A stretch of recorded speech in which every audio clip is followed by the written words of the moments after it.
Hey guys, how you all doing?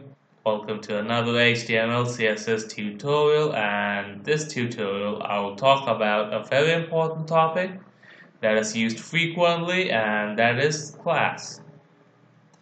Well, classes can be a complicated topic to describe in a systematic way, but I'll try my best here. Well, classes are used to specify which elements of a particular tag are to be styled in the same way. And by the words the same way means given the same attribute value. So let's see what I'm talking about. First, I'll take a few anchor tags for demonstrational purposes.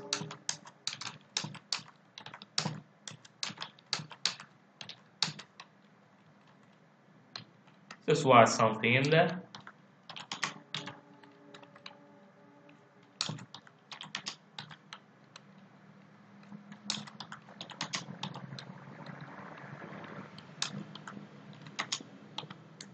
Cool. Now let's style it. As soon as I finish it, I'll come back to the explaining.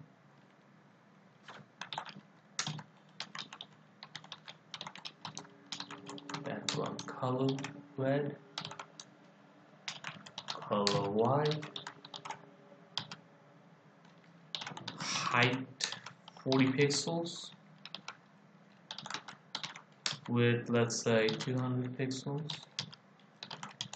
and display block, the anchor tag elements or block level elements. And let's check it out.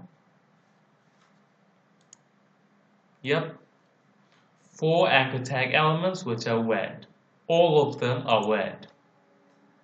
And that is because here I have assigned all of them as red. All the anchor tag elements have been assigned the value red. But in most cases, if not all, you might need different colors. What I mean is that not all the anchor tag elements will have to be red. There is absolutely no flexibility in it, and to get different colors into play, you'll need classes. So how am I going to use it? Let's see.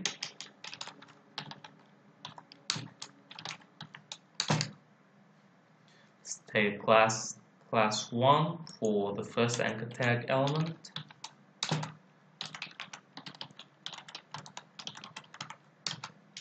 And assign it a different color. Black. Dark. Here we go. So what I have done here is that the first line says that all the anchor tag elements will have to be red. But this class says no, that cannot happen. There has to be black elements in there. And here I have assigned an element, the class 1, and that's why it's got black.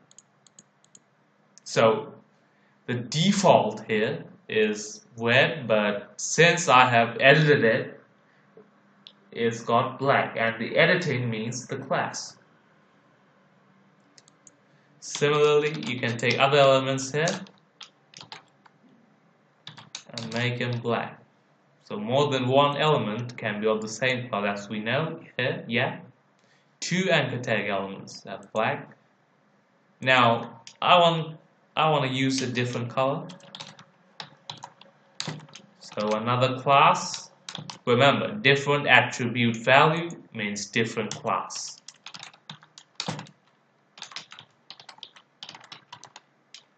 Let's say green. So we'll see a green element out onto the screen. Yep.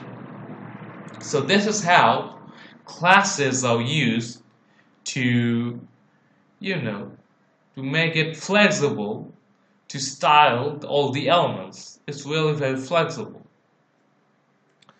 But besides that, classes can be useful in a lot other senses. Let us check it out.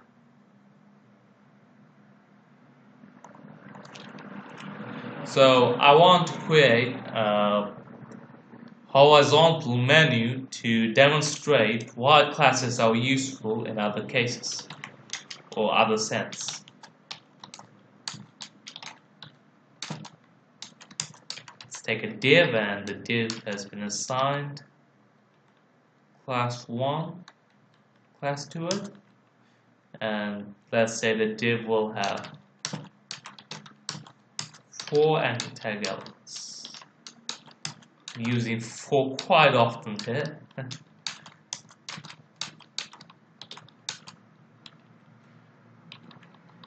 Okay, let's watch something different this time. Option 1, option 2, 3, and 4. And let's erase the old stylings and get the new one. So here, as you can see, that the div has been assigned the class, not the elements. Now let's start it.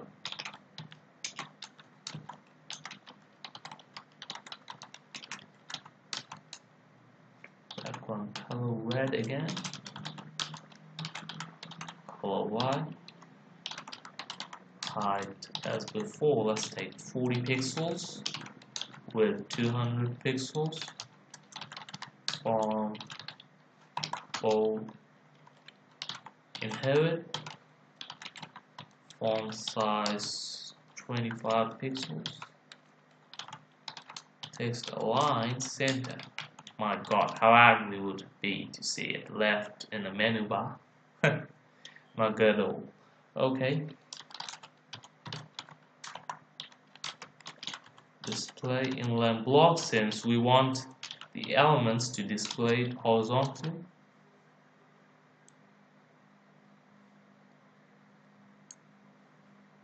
And let's check it out.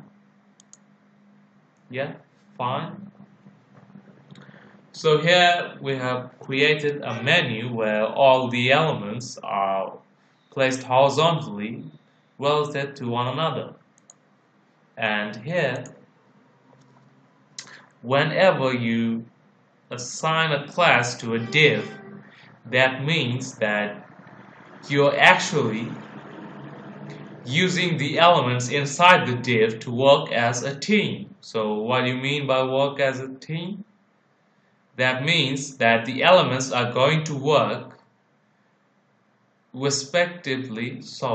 relative to one another. So here at the top, this attribute right here, display inline block. So inline block, so you cannot determine how an element is displayed unless you are comparing it with other elements. So here, each of the elements are being compared to others, and that's how it's working as a team. Here you can see the 4 elements. The option 2 is placed compared to 3, it's at a horizontal position. Option 1 compared to option 2 is placed at a horizontal position, and so on. So this is how a class is used to bind a lot of elements together and make them work as a team. So that's it for this tutorial, and I'll bring a different topic in the next tutorial, and bye for now.